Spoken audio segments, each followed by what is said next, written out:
இந்து பெண்ணுடன் சென்றதற்காக முஸ்லிம் வாலிபரை பஜ்ரங் தள அமைப்பினர் சரமாரியாக தாக்கினர்.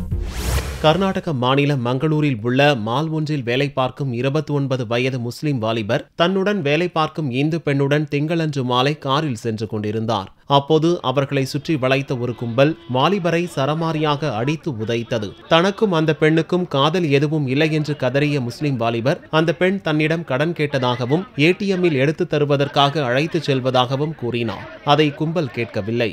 வாலிபரின் உடைகளை அவிழ்த்து மார்க்கெட் வழியாக அரை நிர்வாணத்துடன் ஊர்வலமாக இழுத்துச் சென்று எச்சரித்து அனுப்பியுள்ளனர். இச்சம்பவம் தொடர்பாக போலீசார் வழக்கு பதிவு செய்து 13 பேரை கைது செய்தனர். அவர்களில் சிலர் பஜ்ரங் தளம் இந்து அமைப்பைச் சேர்ந்தவர்கள் என்று தெரியவந்தது. RSS அமைப்புடன் இணைந்த பஜ்ரங் தளத்தைச் சேர்ந்தவர்கள் இந்திய பாரம்பரியத்தை காப்பதாக கூறிக்கொண்டு அடுத்தவரின் அடிப்படை உரிமையை பறிக்கும் சம்பவங்கள் மங்களூரில் அடிக்கடி நடந்து வருகின்றன.